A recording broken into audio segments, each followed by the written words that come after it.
हाँ जी दोस्तों, welcome back. देखिए, अब अपन लोग कॉरपोरेट गवर्नेंस चैप्टर के एमसीक्यू क्वेश्चंस को यहाँ पर कर लेते हैं। देखिए दोस्तों, जो कॉरपोरेट गवर्नेंस के एमसीक्यू बुक है अपनी, उसके अंदर हमने काफी सारे एमसीक्यूज आप लोगों के लिए दिए हुए हैं। उनमें से कुछ एमसीक्यूज तो वो हैं जो कि आपके सीएमए फाइनल लॉ सब्जेक्ट का जो स्टडी मटेरियल है, मॉड्यूल है, उसके एंड में दिए हुए हैं। तो वो एमसीक्यूज, स्टडी मेट वाले एमसीक्यूज जो क्वेश्चन बैंक के भी एमसीक्यूज हैं, सेम एमसीक्यूज हैं, वो भी हैं। उसके अलावा और भी काफी सारे एमसीक्यूज हम लोगों ने इसमें लिए हुए हैं। प्रीवियस ईयर में आए हुए एमसीक्यूज हमने इसमें लिए हुए हैं। हालांकि मैं बता दूं, आपके मॉड्यूल के एंड में जो एमसीक्यूज दिए हुए हैं वो मोर देन इनफ होते हैं। वही एमसीक्यूज आपके एग्जाम्स में प्रीवियस ईयर में पूछे जाते हैं। हम पहले उन्हीं एमसीक्यूज को यहां पर सॉल्व करेंगे, क्योंकि कॉर्पोरेट गवर्नेंस चैप्टर में काफी एमसीक्यूज आपको दिए हुए हैं, अच्छे खासे एमसीक्यूज दिए हुए हैं। पहले हम स्टडी मेट क्वेश्चन बैंक वाले एमसीक्यूज को यहां पर सॉल्व करेंगे, वो मोर देन इनफ हो जाते हैं इस चैप्टर में। चलिए, मैं एक बार उनको निकाल लेता हूं, यहां पर 1 मिनट का समय दे दें मुझे।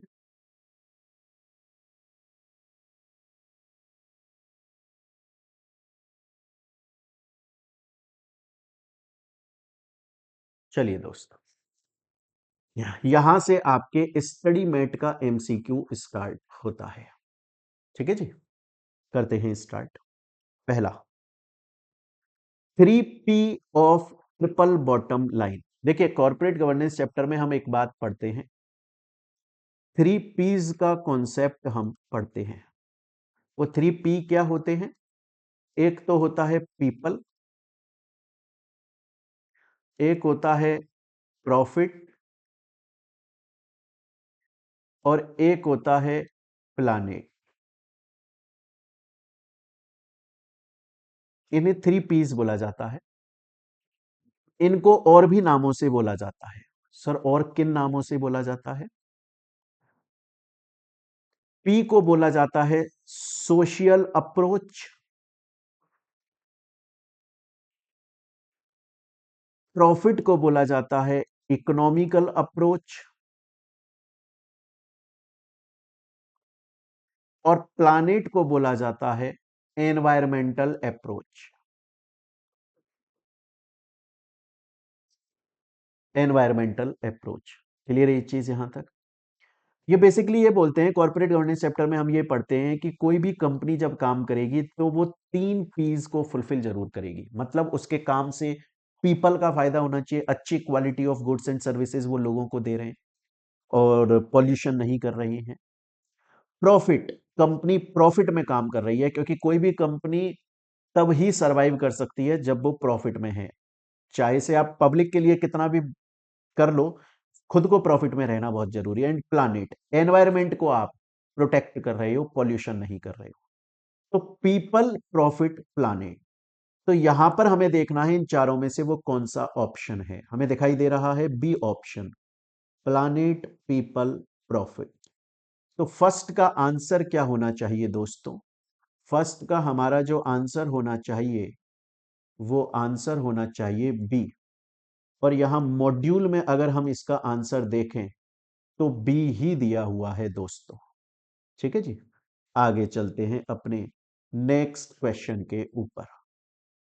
Next question, eight which level corporate governance is more relevant in a company? Corporate governance company के किस लेवल पर ज्यादा रेलिवेंट होता है? देखिए, कॉर्पोरेट गवर्नेंस बेसिकली पॉलिसीज बनाने से रिलेटेड है। मतलब पॉलिसी बनाई जाए और फिर उनको इंप्लीमेंट किया जाए।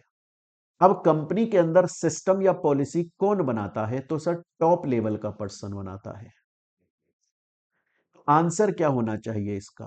सर, आंसर टॉप लेवल का पर्सन ही होना चाहिए। 2 का ए आंसर होना चाहिए। ठीक है जी, यहां तक आपको समझ में आ गया। चलते हैं दोस्तों अपन लोग आगे।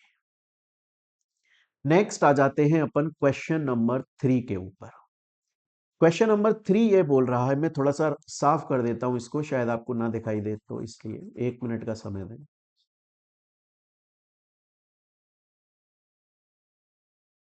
विच among the following would amount to undesirable practice by a senior executive. चारों ऑप्शंस को अगर आप आराम से पढ़ेंगे तो 2 मिनट में जवाब दे देंगे। वो ये बोल रहा है कि किसी भी कंपनी के सीनियर एग्जीक्यूटिव के लिए कौन सी चीज अनडिजायरेबल, ऐसा नहीं करना चाहिए उसको। यूजिंग पब्लिश्ड इंफॉर्मेशन, अगर भैया इंफॉर्मेशन पब्लिश है, मतलब खुद कंपनी ने पब्लिश कर दिया, तो उसको यूज करने में क्या दिक्कत है? कोई दिक्कत नहीं है। इसमें अनडिजायरेबल क्या है? तो ठीक है यार, कोई करेगा, मैं भी करूंगा। Using unpublished information of the competitor for his companies benefit, आप अनपब्लिश्ड इंफॉर्मेशन को, अपने कॉम्पिटिटर की अनपब्लिश्ड इंफॉर्मेशन को यूज कर रहे हो कंपनी के बेनिफिट के लिए।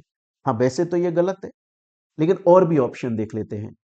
Using unpublished and secret information of the competitor obtained from undisclosed and unfair source for his companies benefit, ये सबसे ज्यादा अनडिजायरेबल है।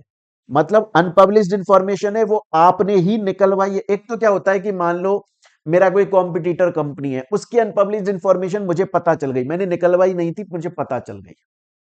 और एक ये भी गलत है, हालांकि मैं ट्रेडिंग करके प्रॉफिट कमाता हूं, ये भी गलत है, ये भी एथिकल नहीं है। लेकिन एक है कि कंपनी की अनपब्लिश्ड इंफॉर्मेशन, सीक्रेट इंफॉर्मेशन मैंने इलीगल तरीके से निकलवाई और फिर मैं यूज कर रहा हूं, ये तो सबसे ही ज्यादा गलत है। तो मेरे हिसाब से तो आंसर इसका सी होना चाहिए, थर्ड का, यही दिया हुआ है। चलेंगे आगे। Which out of the following would not amount to sustainable development activity, किसको सस्टेनेबल डेवलपमेंट एक्टिविटी नहीं माना जाएगा? इसके बहुत इजी है। अगर आप थोड़ा बहुत भी एग्रीकल्चर के बारे में जानते हैं, खेती बाड़ी के बारे में, तो बहुत इजी है। सर हम तो नहीं जानते, कोई बात नहीं, 6th class 7th class 8th class तो पढ़ी थी, ज्योग्राफी तो पढ़ी थी, उसमें वो भी आप आंसर कर देंगे। सबसे पहला आपको यह पता होना चाहिए सस्टेनेबल डेवलपमेंट का मतलब क्या होता है। देखो, सस्टेनेबल डेवलपमेंट के ऐसे बहुत सारे मतलब हैं। एक मतलब जो हमें यह देखना है कि हमें चीजों को इस तरीके से यूज करना है कि उनका ऑप्टिमम यूटिलाइजेशन हो जाए, और सिर्फ हम ही पूरी तरीके से उनको यूज करके आज खत्म ना कर दें, अपनी आगे आने वाली जनरेशन के लिए भी उसको प्रोटेक्ट करके रखें। मतलब आज अगर मेरी कंपनी है, तो मैं कोई भी रॉ मटेरियल से फाइनल गुड्स अगर प्रोड्यूस कर रहा हूं, तो मैं इतनी क्वांटिटी में प्रोड्यूस करूं जितनी जरूरत है। जबरदस्ती में ज्यादा प्रोड्यूस कर लूं, बिके नहीं, खराब हो जाए, क्या मतलब है? पहले से ही बहुत कमी है रिसोर्सेज की, अगर मैंने सभी चीजें आज यूज कर ली, तो आगे आने वाली जनरेशन को क्या मिलेगा? कुछ भी नहीं मिलेगा। अब हमें देखना है कौन सी एक्टिविटी को सस्टेनेबल डेवलपमेंट एक्टिविटी नहीं माना जाएगा। रेन वाटर हार्वेस्टिंग, भैया रेन वाटर का मतलब होता है कि जो पानी है बारिश का, हम उसे एक जगह पर इकट्ठा कर लेते हैं, और इकट्ठा करके बाद में हम उससे खेती बाड़ी के काम में यूज में लेते हैं। ये तो अच्छी बात है, चाइना में होता है ऐसा। इंडिया को, हम बोलते हैं कि इंडिया में बहुत सारी कमियां हैं, उनमें से एक कमी ये है कि बारिश बहुत होती है, लेकिन बारिश के पानी को हम इकट्ठा ही नहीं कर पाते। जबकि आप देखिए बाकी चाइना में ज्यादातर ऐसा होता है, जापान में भी शायद ऐसा होता है कि मान लीजिए ये रोड है, तो यहाँ रोड पर एकदम ऐसे कॉर्नर में कुछ ऐसे नाले से खाली जगह छोड़ दी जाती है, वहां पर पानी जाता है, तो वो अंडरग्राउंड में इकट्ठा हो जाता है, फिर चाइना की गवर्नमेंट उसे फिल्टर कर देती है, और वो लोगों के काम में आ जाता है, खेती बाड़ी के काम में आता है। तो ये तो सस्टेनेबल है, हम तो पानी बचा रहे हैं, तो ये तो सस्टेनेबल है, ये सही नहीं है, मतलब ये नॉट में काउंट नहीं होगा। थर्ड देखो एक बार, सोलर एनर्जी। सर इसमें तो हम इलेक्ट्रिक, ये भी पानी बचा रहे हैं हम। सोलर एनर्जी क्या है? सूरज से इलेक्ट्रिसिटी बनाना। नॉर्मली इलेक्ट्रिसिटी कैसे बनती है? पानी से। तो हम तो सोलर एनर्जी का यूज कर रहे हैं, तो बहुत बढ़िया है, गवर्नमेंट खुद सोलर प्लांट को प्रमोट कर रही है। Plantation of sapling for of forestation, ये फॉर फॉरेस्ट्रेशन, ये भी बहुत अच्छा है, कार्बन डाइऑक्साइड को कम करेगा। ये सब सस्टेनेबल डेवलपमेंट ही है। पेडी कल्टीवेशन, पेडी कल्टीवेशन का मतलब है धान की खेती करना, चावल की, धान की खेती करना। आपको मैं बता दूं बच्चों, ये एक ऐसी फसल होती है जिसके लिए बहुत ज्यादा पानी की जरूरत होती है, बहुत ज्यादा। ये सस्टेनेबल कहां से है? कहां से सस्टेनेबल है? आप कितना सारा पानी इसके अंदर यूज कर लोगे धान की खेती में? कहीं से सस्टेनेबल नजर ही नहीं आ रहा है। तो नॉट सस्टेनेबल में तो शायद इसका आंसर बी होना चाहिए, आंसर बी। क्लियर है ये चीज यहां तक? मेरे ख्याल से दोस्तों यहां तक की बात आपको समझ में आ रही होगी। अगर फिर भी कोई प्रॉब्लम है आप लोग चैट पर पूछ सकते हो। नेक्स्ट क्वेश्चन पर चलते हैं। मैंने आपको बोला था कहीं कहीं कॉर्पोरेट गवर्नेंस में कुछ एमसीक्यूज ऐसे आते हैं जहां पर अगर आपने चीजों को मेमोराइज कर लिया तो फायदा रहता है उसमें। Corporate governance practices are almost formalized by the company, regulated by the company, accepted by the company, rejected by the company। अब देखो रिजेक्टेड तो नहीं है, कॉर्पोरेट गवर्नेंस प्रैक्टिस को रिजेक्ट तो नहीं करती है company. Formalised by the company, हम बोलेंगे कि फॉर्मलाइज्ड सही शब्द हो भी सकता है पर परफेक्ट शब्द नहीं है, क्योंकि कॉर्पोरेट गवर्नेंस में इनोवेशन भी इंक्लूड होता है कि आप कंपनी के अंदर कुछ नया इनोवेटिव भी काम करते रहो ताकि कंपनी जो है वो क्रिएटिव बनी रहे और उसकी जो quality of goods and services है वो बेटर होती रहे। तो फॉर्मलाइज हो गया तो वो फिक्स्ड हो गया, ये भी शब्द सही यूज नहीं करेंगे हम। लेकिन रेगुलेटेड और एक्सेप्टेड दोनों में कंफ्यूजन रहता है।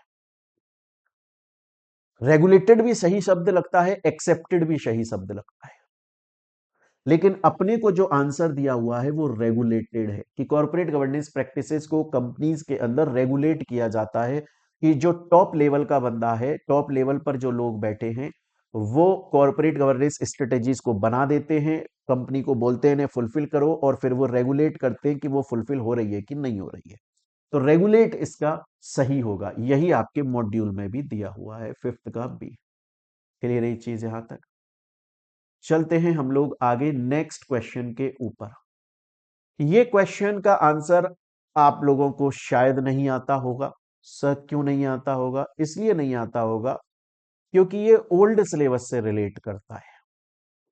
आपका जो कॉर्पोरेट गवर्नेंस चैप्टर है उसके अंदर बहुत सारी कमिटीज के बारे में बताया गया है। अब कुछ कमिटीज ऐसी हैं जो पहले के टाइम पर बन गई थी और उन्होंने कॉर्पोरेट गवर्नेंस कैसा होना चाहिए इस बात के लिए कुछ अपनी एडवाइस और गाइडेंस दी थी। ये बोल रहा है इन चारों में से कौन सी ऐसी कमिटी है जो अभी लेटेस्ट कमिटी है? तो मैं बता दूं आपको, कोटेक ऐसी कमिटी है जो लेटेस्ट कमिटी है। तो सिक्स्थ का बी, कोटेक ऐसी कमिटी है जो लेटेस्ट है, ये याद रखिएगा आप लोग। क्लियर है ये चीज यहां तक? नेक्स्ट, मैंने अभी अभी आपको बताया था, मैंने आपको बोला था कि अगर आपकी कंपनी के ऊपर सीएसआर एप्लीकेबल होता है तो आप चाहें तो खुद अपनी कंपनी का कोई एनजीओ बना लें, कोई ट्रस्ट बना लें, कोई सोसाइटी बना लें, या ऑलरेडी बने हुए एनजीओ में या ट्रस्ट में, सोसाइटी में आप डोनेशन करके आ सकते हैं। तो यही पूछ रहा है the ideal implementing agency of CSR project क्या होगा? Section 8 company, NPO, trust, society, anyone, कोई भी ले लो वो आइडियल ही होगा, ऐसा कुछ भी नहीं है, कोई भी ले लो। बस जो शेड्यूल 7 है उसकी एक्टिविटीज में आप डोनेशन कर देना। नेक्स्ट चलते हैं। मैंने अभी अभी देखो ऊपर आपको बताया था थोड़ी देर पहले, मैंने शायद यहां मिटा दिया है, मैंने अभी अभी आपको बताया था कि ये जो 3 पीज होते हैं, पीपल, प्लानिट, प्रॉफिट, इसमें से पीपल को सोशल अप्रोच से जोड़ा जाता है और प्रॉफिट को इकोनॉमिकल, पैसा, धन दौलत, रोकड़ा, लक्ष्मी जी से जोड़ा जाता है। यही सवाल है, इकोनॉमिक अप्रोच किससे बिलोंग करता है? प्रॉफिट से बिलोंग करता है। क्लियर है ये चीज यहां तक? यहां तक आप लोगों को समझ में आ रहा है दोस्तों? चलते हैं आगे next. Corporate governance is more about, corporate governance ज्यादा किसके बारे में सही है? क्या कॉर्पोरेट गवर्नेंस का मेन इंटेंशन रिजल्ट्स को अचीव करना है? बिल्कुल भी नहीं, ऐसा नहीं है। क्या कॉर्पोरेट गवर्नेंस सिर्फ चीजों को मैनेज करना चाहता है? नहीं, ऐसा नहीं है कि वो सिर्फ मैनेज ही करना चाहता है, नहीं। क्या कॉर्पोरेट गवर्नेंस एक मेथड है जिससे कंपनी को मैनेज किया जाता है? नहीं, ऐसा भी नहीं है कि मैनेज किया जाता है, बल्कि कॉर्पोरेट गवर्नेंस का मेन इंटेंशन तो है कि एकदम करेक्ट तरीके से, सही तरीके से स्टेक होल्डर्स के फायदे के लिए एकदम एथिकल, ट्रांसपेरेंट, फेयरनेस के साथ में काम किया जाए। तो फेयर मेथड है जहां पर कंपनी को मैनेज किया जाता है, एकदम फेयर मेथड, मतलब एकदम ट्रांसपेरेंट मैनर में। तो इसका आंसर डी होना चाहिए कि एकदम फेयर तरीके से सही काम किया जाता है। क्लियर ये चीज, यहां तक इसका 9th का डी दिया हुआ है। चलते हैं आगे नेक्स्ट। अब एक सवाल आता है दोस्तों, सवाल ये आता है कि सर आपने बोला कि जो सीएसआर का कंट्रीब्यूशन है कंपनी कहां कर सकती है? भाई खुद कोई एनजीओ ओपन कर ले, एनपीओ ओपन कर ले, या अपनी कंपनी के आउटसाइड के जो लोग हैं जिनको सच में नीड है, जिनको सच में जरूरत है, उनके फायदे के लिए। क्या सर शेड्यूल 7 के अंदर जो एक्टिविटीज लिखी हैं उनमें कंट्रीब्यूट करना सीएसआर होगा? होगा। क्या सर सिर्फ शेड्यूल 7 के अंदर जो एक्टिविटीज लिखी हैं उनके अंदर कंट्रीब्यूट करना सीएसआर? नहीं नहीं नहीं, उनके अलावा भी कर सकते हो। जैसे जैसे शेड्यूल 7 के अंदर कहीं ये नहीं लिखा हुआ है, शेड्यूल 7 के अंदर कहीं ये नहीं लिखा हुआ है कि आप एम्बुलेंस के लिए करो, या फिर जो प्रेग्नेंट लेडी है उसके लिए कुछ करो, लेकिन मेरी कंपनी करना चाहती है, मेरी कंपनी चाहती है कि यार जो प्रेग्नेंट महिलाएं हैं उनके लिए हमें कुछ फ्री सेवा चलानी चाहिए, या उनके लिए कुछ होम डिलीवरी करनी चाहिए, या समथिंग करना चाहिए, है ना। अगर ऐसा करते हैं, हम फ्री ऑफ कॉस्ट एम्बुलेंस चलाते हैं, वो भी सीएसआर माना जाएगा, चाहे वो शेड्यूल 7 के अंदर नहीं है। इसका मतलब क्या है कि जो आइटम शेड्यूल 7 के अंदर है, क्या उनको स्ट्रिक्टली सिर्फ उन्हीं को फॉलो करो? नहीं, हमें थोड़ा सा लिबर्टी दी गई है, हमें थोड़ा सा लिबर्टी दी गई है। क्लियर ये चीज यहां तक? तो क्वेश्चन 10 का आंसर है बी, कि हमें लिबर्टी है उस सेंस में, हम उसके बाहर भी कुछ कर सकते हैं। हाँ, उसके बाहर जो कर रहे हैं वो जरूरतमंद इंसान के लिए करें, अपनी कंपनी के एम्प्लॉय के लिए ना कर दें सिर्फ। Corporate governance practices should target to keep balance, किसके बीच में बैलेंस रखना चाहिए? किसके बीच में? इसका आंसर ना आपको ऐसे देना चाहिए। सर क्यों? क्योंकि हमने कितनी बार पढ़ा, कॉर्पोरेट गवर्नेंस स्टेक होल्डर्स के ऊपर एप्लीकेबल है, सिर्फ शेयर होल्डर पे नहीं, सिर्फ एम्प्लॉय पे नहीं, सभी स्टेक होल्डर पे। सर ये क्यों बोला गया कि कॉर्पोरेट गवर्नेंस का बैलेंस होना चाहिए सभी स्टेक होल्डर पे? बिल्कुल होना चाहिए। देखो, आज मानकर चलो कि मेरी कंपनी है दोस्तों, मेरी कंपनी में एक ऐसा स्टेक होल्डर है, एक ऐसा इन्वेस्टर है जिसने 10 करोड़ रुपए इन्वेस्ट किए हैं, और मेरी कंपनी में एक ऐसा इन्वेस्टर है जिसने 10,000 रुपए इन्वेस्ट किए। मैं कंपनी जब अपना कोई डिसीजन लेगी या कॉर्पोरेट गवर्नेंस को फॉलो करेगी, ये सोचकर ना करे कि यार इसका ज्यादा फायदा हो जाए और इसका नहीं हो, नहीं, मेरा जो डिसीजन है उससे सभी का फायदा होना चाहिए।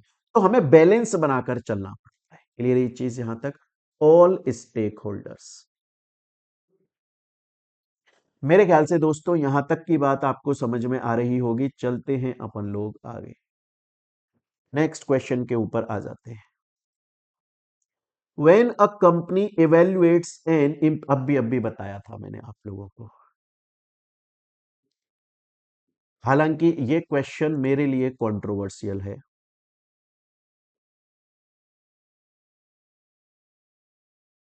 कंट्रोवर्शियल है, लेकिन जिस हिसाब से ये सवाल पूछा गया है, अगर आपने सही तरीके से आंसर को याद किया था तो इसका जवाब दे दोगे। जैसे हम लोगों ने अभी एक चीज पढ़ी थी कि कोई भी कंपनी अगर सीएसआर कर रही है, कोई भी कंपनी अगर सीएसआर कर रही है, और अगर वो थर्ड पार्टी को अपॉइंट करती है सीएसआर को इंप्लीमेंट करने के लिए, तो कैसे चेक किया जा सकता है कि वो थर्ड पार्टी सही से काम कर रही है? उसके हमने कुछ तरीके देखे थे, उसमें सबसे पहला तरीका था डॉक्यूमेंटेशन।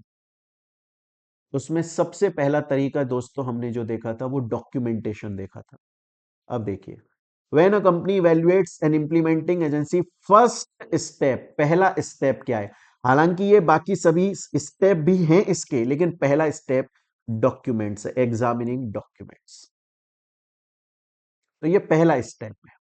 नेक्स्ट आ जाता है, every CSR activity is ultimately for the, किसके लिए होता है सीएसआर एक्टिविटी? क्या कंपनी, सिर्फ कंपनी के फायदे के लिए, गवर्नमेंट के लिए, implementing agency, benefit, stake holders. Stake holder कौन है? बेनिफिशियरी।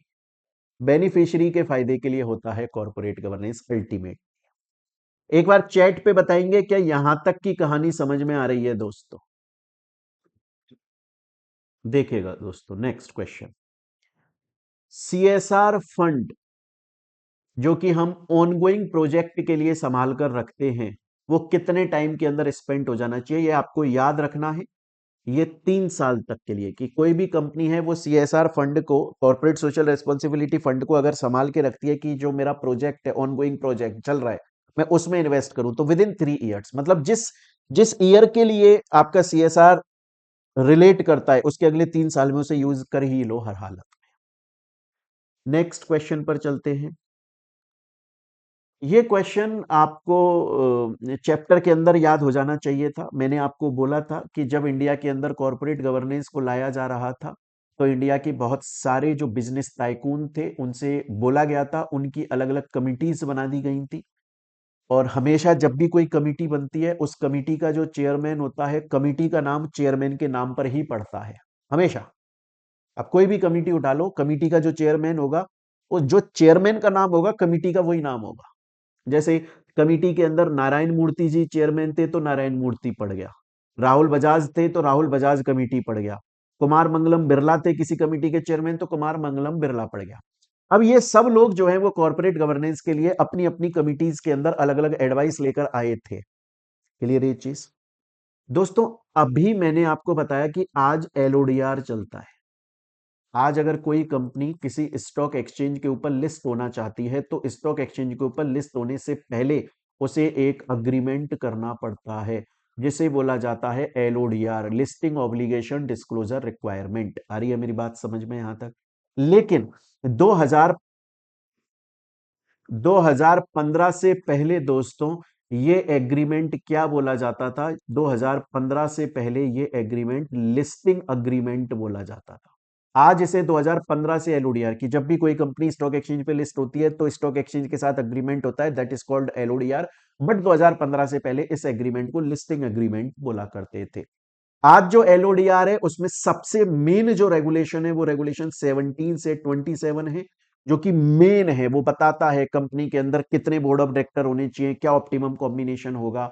लेकिन पहले जब लिस्टिंग अग्रीमेंट चलता था, तो सेम बातें क्लॉज 49 ए के अंदर आया करता था।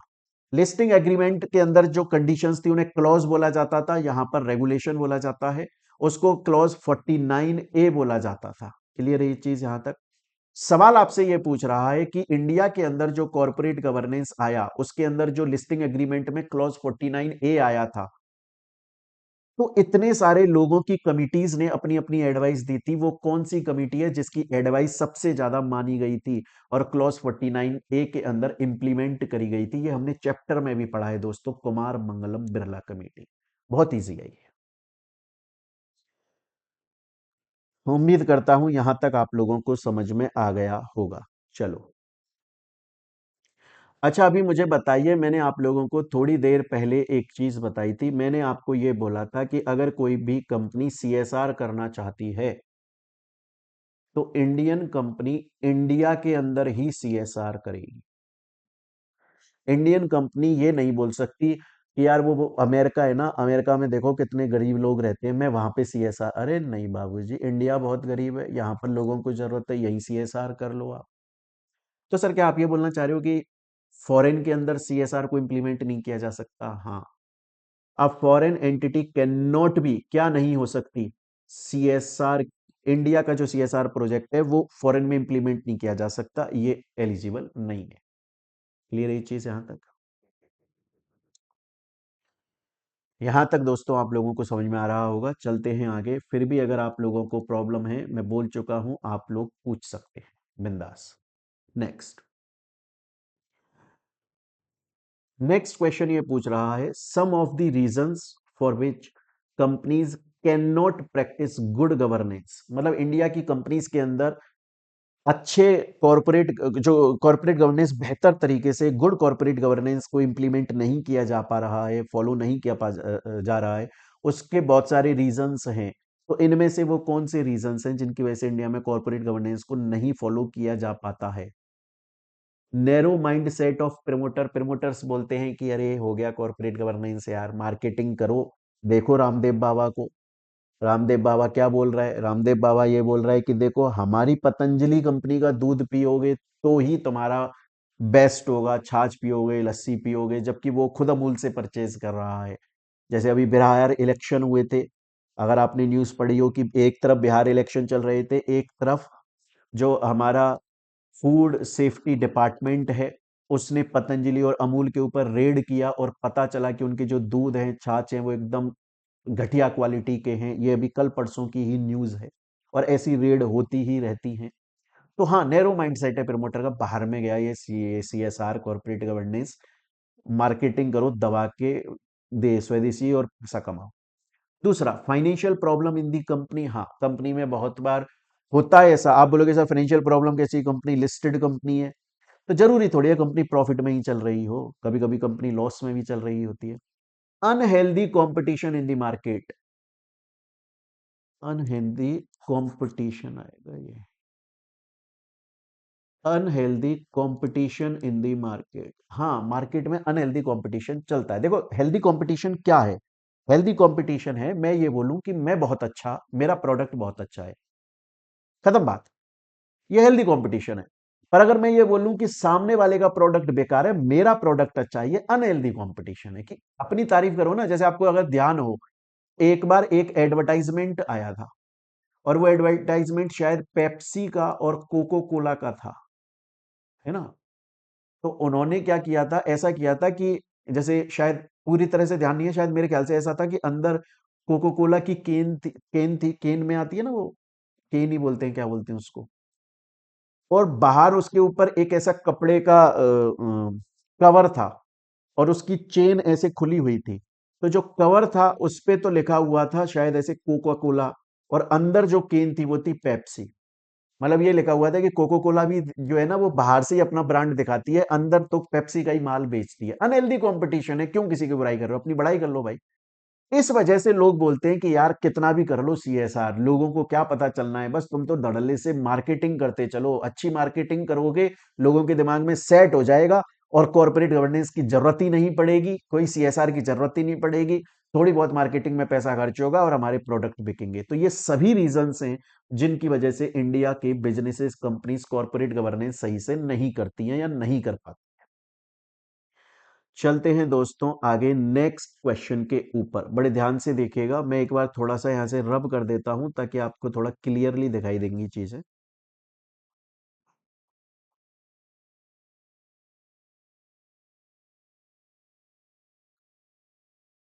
है ना। चलो नेक्स्ट क्वेश्चन पर चलते हैं दोस्तों। नेक्स्ट क्वेश्चन ये बोल रहा है, एक a company sponsored the expenditure of a primary school. एक कंपनी है जो कि एक स्कूल के अंदर बच्चों की, प्राइमरी स्कूल के अंदर जो बच्चों की पढ़ाई बढ़ाई है उसको स्पॉन्सर कर रही है। कौन से बच्चों की, फिजिकली डिसेबल्ड स्टूडेंट। कितने स्टूडेंट है उस स्कूल में, 200।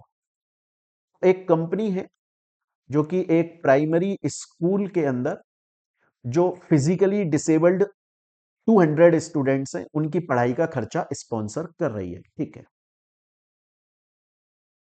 उस कंपनी ने क्या किया, 3 एम्प्लॉयज, मतलब अपनी कंपनी के जो 3 एम्प्लॉयज हैं, ए एम्प्लॉय, बी एम्प्लॉय, सी एम्प्लॉय, बोले उनके भी बच्चों को उसी स्कूल के अंदर फिजिकली डिसेबल्ड होने की वजह से उसी स्कूल के अंदर एडमिशन करवा दिया। तो अब हमें नीचे दिए गए जो स्टेटमेंट्स हैं उनमें से बताना है इस सिचुएशन में कौन सा स्टेटमेंट एकदम फिट बैठता है। पहला, स्कूल जो है वो CSR प्रोजेक्ट के लिए क्वालिफाई हो जाएगा, क्योंकि at the end company sponsor तो कर रही है, 200 बच्चों की पढ़ाई का खर्चा तो उठा रही है। School will qualify as CSR project as admission of the employees children is incidental. उसने बोला कि देखिए कंपनी क्या बोल रही है, कंपनी ये बोल रही है कि देखो साहब, मैं, मेरे को तो ये पता चला कि एक स्कूल है, उस स्कूल में 200 फिजिकल डिसेबल्ड स्टूडेंट है, मैंने बोला मैं इनकी पढ़ाई स्पॉन्सर कर दूंगा। अब उन 200 में से 3 ऐसे बच्चे आ गए जो मेरे एम्प्लॉय के बच्चे, मुझे क्या पता, मुझे नहीं पता था, मुझे नहीं पता था कि 197 तो चलो अदर बच्चे हैं, 3 ऐसे बच्चे हैं जो उन लोगों के बच्चे हैं जो मेरे यहां पर एम्प्लॉइज हैं। मैंने इस वजह से कोई वहां उस स्कूल में कंट्रीब्यूशन नहीं दिया, स्पॉन्सर नहीं करा कि मेरे एम्प्लॉइज के बच्चे, मुझे पता ही नहीं था यार, इंसिडेंटल अचानक से हो ही गया ऐसा। पहली बात। दूसरी, स्कूल क्वालिफाई नहीं करेगा एस सीएसआर प्रोजेक्ट क्योंकि एम्प्लॉइज के बच्चे पढ़ रहे हैं। ये डिपेंड करेगा कि ऑडिटर किस तरीके से इस बात को रिप्रेजेंट करता है, डिपेंड करेगा बोर्ड ऑफ डायरेक्टर कैसे करते हैं। जी नहीं, बिल्कुल, क्योंकि आप सिर्फ 3 की क्वांटिटी को कैसे देख सकते हो, 197 की क्वांटिटी को भी तो आपको देखना पड़ेगा। आंसर होगा ए, स्कूल क्वालिफाई कर जाएगा क्योंकि 3 बच्चे इंसिडेंटल हैं, वो पता नहीं था कंपनी को कि उसके एम्प्लॉइज के बच्चे भी वहां पर पढ़ते हैं। क्लियर है ये चीज यहां तक? मेरे ख्याल से दोस्तों यहां तक की बात आपको समझ में आई होगी। चलते हैं आगे नेक्स्ट क्वेश्चन नंबर 20 पे। ये बोल रहा है इन 4 में से किसको सीएसआर एक्सपेंडिचर की तरह क्वालिफाई नहीं किया जाएगा। ये क्वेश्चन जून 2025 में पूछा गया है। हालांकि ये मॉड्यूल का क्वेश्चन है, ये आपके मॉड्यूल का क्वेश्चन है, आप मॉड्यूल के एमसीक्यूज में दिया हुआ है चैप्टर के एंड में, और जून 2025 में ये पूछा गया है। मैं अभी ऊपर चल के दिखा दूंगा इसको। ये जून 2025 में पूछा गया है, अपनी एमसीक्यू बुक जो मैंने आपको दी हुई है उसमें है ये। सबसे पहला question, which will not qualify as CSR expenditure, direct donation to an unrecognised charitable organisation. Unrecognised मतलब एक ऐसा एनजीओ जो अनरिकॉग्नाइज है, जो कहीं गवर्नमेंट के रिकॉर्ड्स में रजिस्टर ही नहीं है। या फिर contribution to fund under schedule 7, अरे ये तो वैलिड है। एक्टिविटी अंडर शेड्यूल 7, ये भी वैलिड है। सीएसआर प्रोजेक्ट है कोई, उसके अंदर मतलब किसी और कंपनी का भी सीएसआर प्रोजेक्ट है, वहां पे जाके डोनेशन, वो भी वैलिड है। अनरिकॉग्नाइज्ड में अगर आप कर रहे हो तो ये तो वैलिड नहीं है, ये सीएसआर नहीं माना जाएगा। क्लियर है? Next, advantages of direct implementation of CSR activity by the company. कौन से एडवांटेजेस हैं? सर वो फ्लेक्सिबल होता है, पढ़ाता फ्लेक्सिबल होता है। बेटर सुपरविजन, पढ़ाता बेटर सुपरविजन होता है। क्विक डिसीजन मेकिंग, ये भी होता है। तो अगर हम डायरेक्टली इंप्लीमेंट कर रहे हैं, हमने पढ़ा था प्रीवियस ईयर क्वेश्चन क्लास में चैप्टर के अंदर, ऑल ऑफ दी अबव, सभी एडवांटेजेस हैं। Advantages of third party implementation, अगर किसी थर्ड पार्टी से इंप्लीमेंटेशन करा रहे हैं, एक्सपर्टीज मिलती है जी, मिलती है। बेटर सुपरविजन हो जाता है जी, हो जाता है। अनबायस्ड होते हैं जी, होते हैं। तो क्या तीनों हैं जी? All of the above. मैंने चैप्टर पढ़ाया तब भी बताया दोस्तों आपको, प्रीवियस ईयर क्वेश्चन में भी आपको बताया था कि जो कॉर्पोरेट गवर्नेंस कंपनीज करती हैं उनको रेटिंग दी जाती है कि किस कंपनी ने अच्छा कॉर्पोरेट गवर्नेंस किया। रेटिंग देता कौन है? CRA। ये कौन होता है? Credit rating agency. सर ये कौन होता है? ये बॉडी कॉर्पोरेट्स होते हैं। सर इनका काम क्या होता है? इनका काम होता है कंपनी के प्रेजेंट को देखना, कंपनी के पास्ट को देखना, कंपनी के फ्यूचर को देखना। इनके अंदर एक्सपीरियंस्ड लोग बैठते हैं और ये इंडिपेंडेंट लोग होते हैं। कोई भी कंपनी ऐसी किसी एजेंसी को अपने लिए सीआरए की तरह अपॉइंट नहीं कर सकती जो उससे रिलेटेड है। इंडिपेंडेंट होना जरूरी है। वो सीआरए जो होता है वो कंपनी का पास्ट देखता है, कंपनी ने पहले जो काम किए थे उनके क्या रिजल्ट निकले, प्रेजेंट में क्या कर रही है, फ्यूचर में क्या करेगी, फ्यूचर कैसा है, और फिर जाकर वो रेटिंग देती है। क्या सर ये सीआरए सिर्फ कॉर्पोरेट गवर्नेंस को रेटिंग देती है? ना बाबा ना। मैंने आपको सेबी लॉज चैप्टर भी पढ़ाया था। मैंने बोला था कि अगर कोई कंपनी इनिशियल पब्लिक ऑफर लेकर आती है तो लाने से पहले उसको भी रेटिंग लेनी पड़ती है, वो भी सीआरए देती है। इवन मैंने पढ़ाया था जब कंपनी आईपीओ लिया, आईपीओ के अंदर पैसा आ गया और वो पैसे को कंपनी यूटिलाइज कर रही है टिल दी 100% यूटिलाइजेशन, सीआरए उसकी मॉनिटरिंग करती है, क्वार्टरली बेसिस पर सेबी स्टॉक एक्सचेंज को बताती है। तो सर यहां पर कॉर्पोरेट गवर्नेंस रेटिंग्स को कौन करता है? CRA। हमको समझ में आ गया। चलते हैं आगे। सर ये बताइए कि किसी भी कंपनी के अंदर जो ऑडिट कमिटी है, उस कंपनी की ऑडिट कमिटी क्या सिर्फ उस कंपनी के स्टैट्यूटरी ऑडिटर के साथ में इंटरेक्ट करती है, उनको बोलती है किस तरीके से स्टैट्यूटरी ऑडिट होनी चाहिए, या सिर्फ इंटरनल ऑडिटर के साथ में इंटरेक्ट करके ऑडिट कमिटी बोलती है इस तरीके से ऑडिट होनी चाहिए, या दोनों के साथ? अरे दोनों के साथ।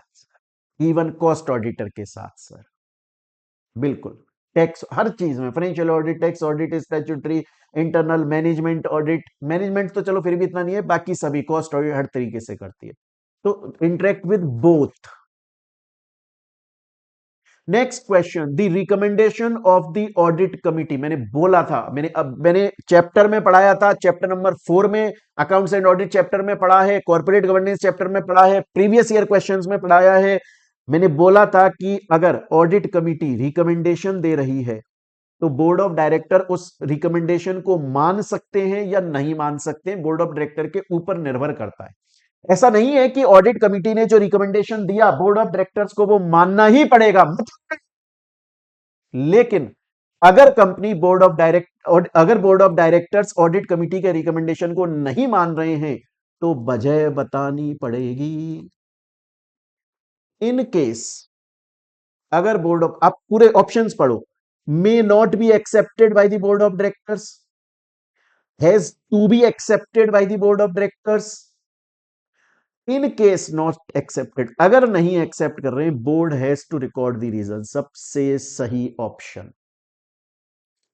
और एक लास्ट एमसीक्यू पर आ जाते हैं, which of the following is the advantage of the family business. क्या स्टाफ रिक्रूटमेंट फैमिली बिजनेस का एडवांटेज है? डिसएडवांटेज है। बताया था ना कि आप उस बिजनेस को कर रहे हो और पिताजी भी कर रहे हैं, तो पापा अपने जमाने के आदमी को रिक्रूट करेंगे, भरोसेमंद इंसान को, आप करोगे जो एआई के जमाने का है, दोनों में लड़ाई झगड़ा होगा। रेजिंग फंड्स फॉर ग्रोथ बढ़ाया था। फैमिली बिजनेस को फंड रेज करने में दिक्कत आती है क्योंकि इन्वेस्टर बोलता है भाई साहब आप टैलेंट को प्रेफर नहीं कर रहे हो, आप फैमिली के आदमी को प्रेफर कर रहे हो, आप अर्जुन कपूर को ले रहे हो, और लेना चाहिए आपको कोई नया बढ़िया एक्टर है, Manoj Vajpayee type. Ownership versus management लड़ाई होती है, डिसएडवांटेज है, कोई बोलता है मैं ओनर हूं, वो बोलता है अरे मैं ओनर तो बड़ा भाई है, छोटा भाई तो सिर्फ मैनेजमेंट संभालता है। तो फायदा क्या है, एडवांटेज पूछ रहा है, deep industry insight, deep industry insight, है ना। जैसे आपको पता होगा, ऐसे एक कहावत बोली जाती है, क्या कहावत बोली जाती है, बनियों के लिए बोली जाती है, मैं बनिया हूं खुद, बनियों के लिए एक कहावत बोली जाती है, बोला यार अगर पिता बाप जो है वो धंधे में बिजनेस में है ना, तो बेटे को बिजनेस सिखाना नहीं है, सीख जाएगा। बोला मगरमच्छ के बेटे को पानी में तैरना थोड़ी सिखाते, अपने आप ही सीख जाता है। डीप इंडस्ट्री इनसाइट, शुरू से दुकानों पर जा रहे हैं, आज मेरे घर में बिजनेस है, फर्टिलाइजर का बिजनेस चलता है, मेरे को उसके बारे में काफी कुछ पता है, सीख पढ़ाने का काम है मेरा, फिर भी पता है, क्यों, आता जाता रहता हूं शॉप पे, दुकान पे, शोरूम पे, पता चल जाती है। डीप इंडस्ट्री इनसाइट, ये फायदा है। और दोस्तों आपके जितने भी एमसीक्यूज स्टडी मटेरियल के अंदर दिए हुए हैं वो सब अपन ने कर लिए। हालांकि मैं बता दूं कि मैंने और भी काफी सारे एमसीक्यूज हैं जो कि अलग से आपकी एमसीक्यू बुक में दिए हुए हैं, लेकिन ये जो हमने स्टडी मैट के एमसीक्यूज पढ़े हैं ये मोर देन इनफ है बच्चों आप लोगों के लिए।